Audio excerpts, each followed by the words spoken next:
Live from KSAT 12, the news at 5:30 starts right now.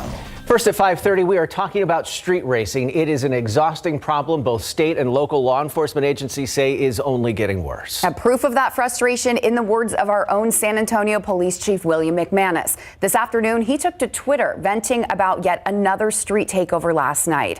This tweet said, in part, "Street takeover racers tried it again. Foolish, dangerous. We arrested them, impounded their cars, issued citations, and seized weapons they were illegally carrying. If you choose to come back, we'll be waiting," end quote. As we mentioned, the problem is a statewide problem. Texas laws passed in 2021 shifted illegal street racing from a Class B misdemeanor to a Class A misdemeanor. Law enforcement is also allowed to impound the cars involved. And just last week, they passed a new law strengthening those rules. SAPD has said racing seems to come in waves, and just a month ago, McManus predicted it would rev back up once school ended and summer started. Turns out he was right. We do have a request into SAPD tonight for more details on that street takeover from last night. We're still waiting for those details. All right, briefly switching gears to a check at the weather. A look outside with live cam shows we've got plenty of sunshine. If you've been outside today, you have definitely noticed the heat and the humidity, and get used to it because those two things are not going anywhere as we head into the upcoming work week. In fact, temperatures actually look to climb just a few degrees each afternoon as we see high pressure take over. Let's briefly get a check at those air temperatures and the white numbers in the 90s for most of us, and even those feels like temperatures in the yellow numbers in the triple digits for most when you do factor in that humidity. Of course, yes, a warming trend is expected to continue, and when temperatures are this hot, it can be really dangerous outside, especially because those temperatures have been held at bay over the past few weeks. Our Camelia Juarez is breaking down some important heat safety information. She joins us from SAFD Fire Station 4. Camelia. The San Antonio Fire Department is putting out a safety warning for this upcoming heat. When temperatures rise, so do the number of heat-related calls.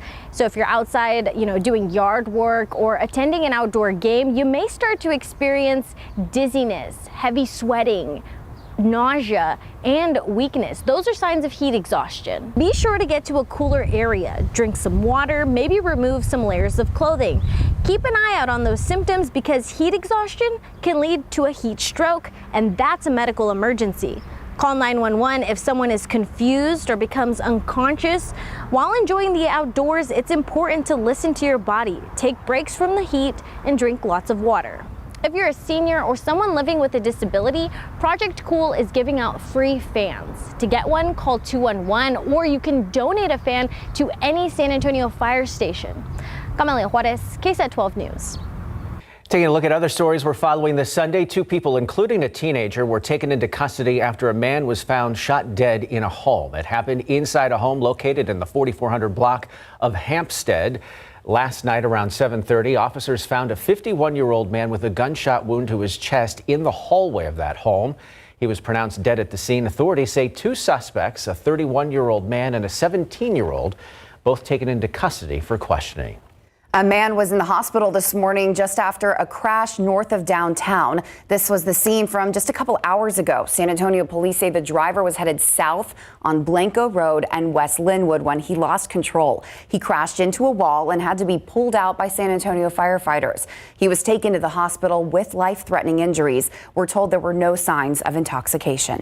San Antonio police are looking for a suspect who held a 69-year-old man at knife point during a store robbery. It all happened last night just before 10:30 on South Flores Street. Police say the suspect allegedly grabbed the victim and put a box cutter to his throat while demanding money from the cash register. A store clerk grabbed a bat and fought that suspect off, who then fled the scene. SAPD still has not made an arrest. Well, WNBA star Brittany Griner was harassed at the Dallas-Fort Worth airport this week while traveling with her teammates to a game. A source familiar with the incident says Griner was confronted by a man who started screaming at her about the Merchant of Death. That's the Russian arms dealer Griner was swapped for during her release. That man at the airport, who allegedly calls himself a social media provocateur, was tackled by law enforcement when things got heated. Griner's agent called for enhanced security measures for all WNBA players because of that incident. News around America ahead of what promises to be a very historic week. Former President Donald Trump back on the campaign trail over the weekend, calling the recent indictment a political hit job. He faces federal charges and is expected to appear in court on Tuesday in Florida. CNN's Shelley Malashi brings us reactions from Capitol Hill on both sides of the aisle. Witch hunt, scam, hoax. It's called election interference, and they're doing the best they can with it. Over the weekend, former President Donald Trump on the campaign trail making stops in Georgia and North Carolina, following his recent federal indictment. While in Greensboro, the former president calling out the Biden administration for what he claimed is an abuse of power. The baseless indictment of me by the Biden administration's weaponized Department of Injustice will go down as among the most horrific abuses of power in the history of our country. This vicious persecution is a travesty of justice. Trump faces a total of 37 counts, including 31 counts of willful retention of national defense information and conspiracy with a top aide to allegedly hide documents from the government. If even half of it is true, then he's toast. It's a very detailed indictment, and it's very, very damning. This is as devastating and specific of an indictment that I think I've ever seen. President Trump will have his day in court, but espionage charges are absolutely ridiculous. Whether you like Trump or not, he did not commit espionage. Former President Donald Trump is expected to travel to Miami on Monday, ahead of his Tuesday court appearance, according to two sources, where he will meet with lawyers and discuss a Florida-based legal team. I'm Shelley Malashi reporting. Seriously, get out. A store in Georgia under fire for failing to report multiple robberies and firing 2 employees who reported those crimes to police. We'll hear from law enforcement on what they have to say about the company's policies.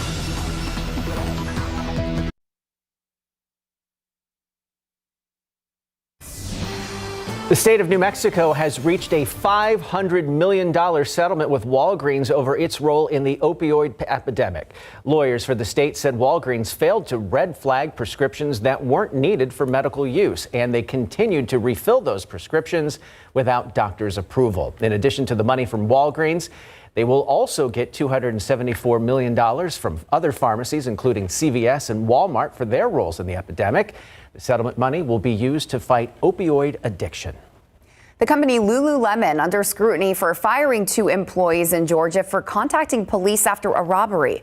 The employees recorded themselves confronting the thieves for stealing. But when management found out the employees engaged those criminals, they were immediately fired for violating company policy.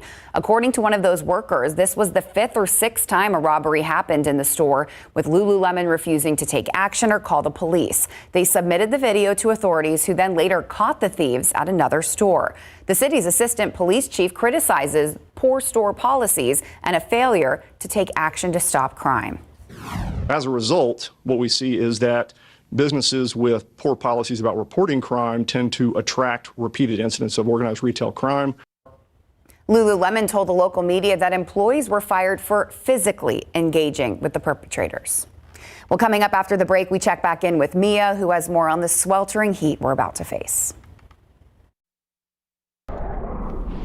All right, well, we've talked about it multiple times, but it bears repeating. It's going to be so sweltering hot out there. Really got to be safe out there and think about how hot it is. And how hot it feels when you factor in the humidity, too. So, yes, sunscreen, water bottle, all important things to keep handy as we head into the upcoming work week, because it does look to be shaping up to be the hottest week we've seen so far this year. So let's get you a look at those weather headlines. Essentially, just be ready to hear a whole lot about the heat over the next several days, because that's really going to be the big story. Early this week, upper 90s, near 100 here in San Antonio for those afternoon highs. Feeling even hotter when you do factor in all that moisture in place. Later this week, temperatures do look to climb even more so. Low triple digits expected. The humidity sticks with us there as well. And unfortunately, in terms of rain chances, they're pretty much out of the forecast for the most part over the next several days, because high pressure takes over over.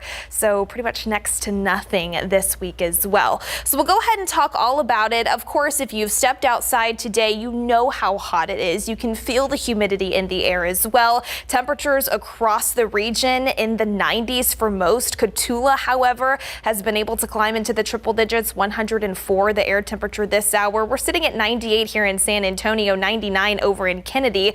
But watch when I fade on the heat index values. That's those feels like temperatures. What it feels like to your body when you step outside because of the humidity in place. It feels like the triple digits here in town. 102 is that heat index value. 107 what it feels like in Del Rio. 110 in Cotulla already. And it's just Sunday. So as we continue to see these temperatures climb a degree or two each afternoon going forward, those feels like temperatures are going to continue to sit on the elevated side as well. So here's a look at your Monday, your day part forecast. We're pretty much going to copy and paste the conditions we've seen today into tomorrow. We're going to wake up in the mid to upper 70s here in town with some morning cloud cover. And then as we head into the afternoon, more sunshine is going to take back over, helping those temperatures crank back up, already pushing 90 degrees by lunchtime. Daytime highs topping off in the upper 90s, closing in on the triple digits. Of course, feels like temperatures in the range of about 102 to 107 because of the humidity. And as we take a look at your dew point trend over the next several days, those numbers continue to sit on the elevated side as well. So yes, just make sure that we are practicing heat safety out there each and every afternoon. Here's a look at the big picture. Again, not a whole lot going on across south central Texas. There's some severe weather possible well off to our north across north central Texas, even stretching over to the Tennessee River Valley. And another system could spark some severe weather over the Front Range. But for us, we are expected to remain pretty quiet. High pressure in control off to our southwest. This is going to be the main driver of our weather pattern over the next several days. You can see it's going to inch its way farther up to the north and the east here as we head into the upcoming week. And with high pressure, of course, we typically see calmer weather, and those temperatures are going to crank back up. So 99, the forecast high by tomorrow afternoon, and then triple digits possible by Tuesday, potentially warming a degree or two each afternoon all the way into the upcoming Father's Day weekend. And when you do factor in that humidity, there's those heat index values well into the triple digits. So we'll need to keep an eye on that, of course, for those that do have outdoor plans. But until then, here's your evening forecast. We are expecting those temperatures to slowly fall into the 80s after sunset. It'll be a muggy start over the next several days and just hot afternoons in store. So that's going to be the big thing. Just get ready to hear a whole lot about the heat over the next several days, guys. We'll be feeling it. We're lucky it took us this long, though. It is hot out there. Let's turn our attention to cooler thoughts. Well, really not cool around here when fall football starts, but we're talking football and it's June, Larry. Absolutely. You know, we can always talk the Dallas Cowboys, right? So during their OTAs and whatnot, a lot of the talk was about the Cowboys' new offense under head coach Mike McCarthy. So it's West Coast meets Texas, and the Cowboys quarterbacks have a name for it. It's pretty funny as well. Plus, Reagan, Rattler, Porter Brown came through for Texas big time. Coming up.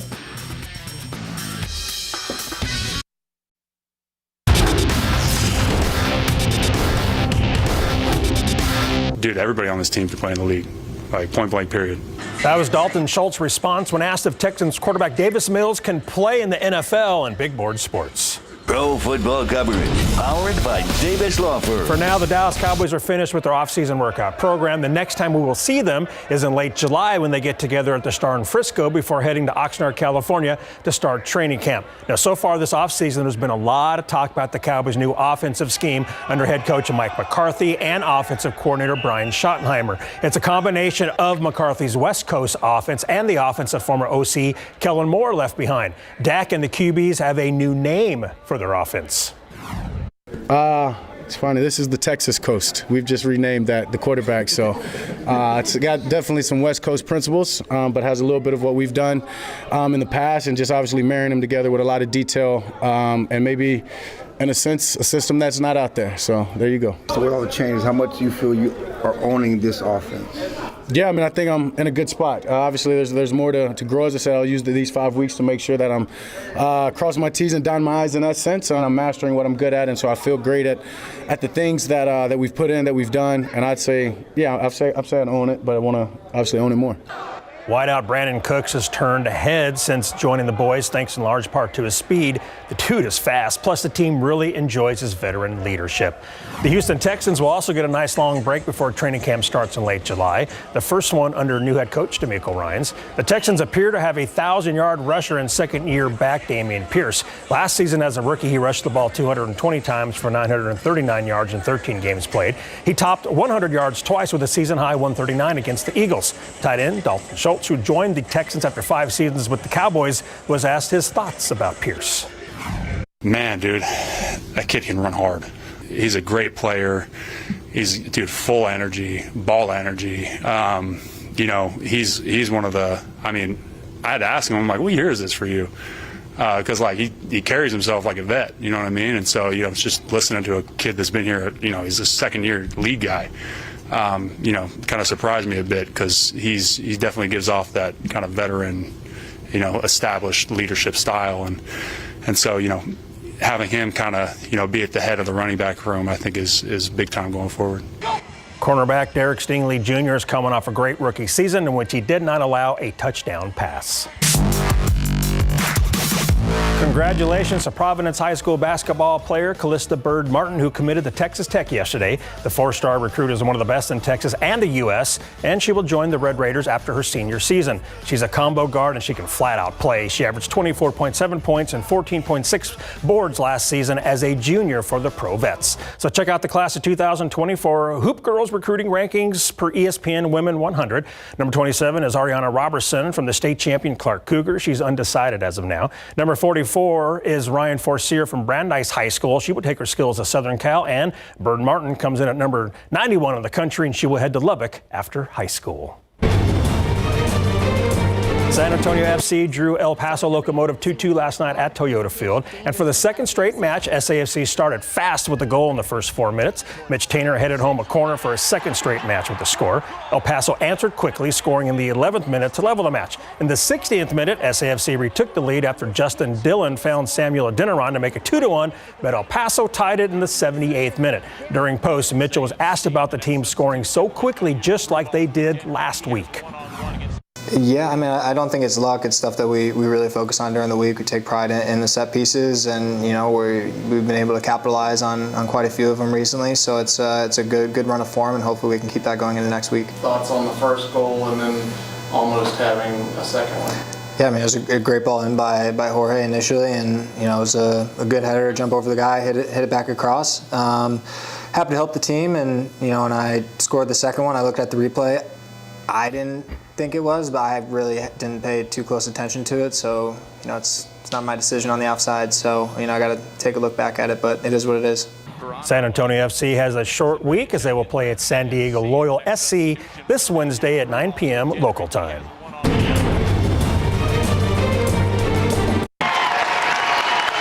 now the 3-1 pitch. Brown pulls it right field on the line, and it drops in front of Campbell. Daly scores. Powell to the plate, and it drives in 2. Yesterday, Reagan High School alum Porter Brown came through with a clutch 2-out hit in the top of the ninth at the Stanford Super Regional to help the Horns beat the Cardinals 7-5 to win Game 1 of that best-of-3 series. UT trailed 5-2 entering the ninth, and they rallied with a 5 spot. Porter went 2 for 5, and Brandeis alum Jalen Flores went 1 for 2. So Game 2 between Stanford and Texas is tonight at 8. UT can punch its ticket to Omaha with the win. Game 3, if necessary, is tomorrow. We're a baseball school now. A baseball school, yes. Courtney's going to be rooting in the newsroom. I'm always rooting for UT, no matter what sport. Thanks, Larry. Good to have you back. We'll be right back.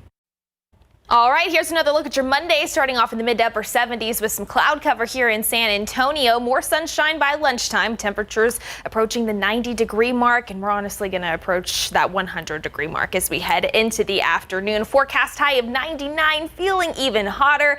And yes, as those temperatures continue to climb a degree or two all the way through the week with some more sunshine, buckle up and stay hydrated because we're in it for the long haul, guys. Time to head north. That's all of our time for now. Thanks for watching. We'll see you back here for the Night Beat tonight at 10. Have a great evening, and make sure you get your water bottles ready and all of your provisions for the hot weather. Stay cool out there.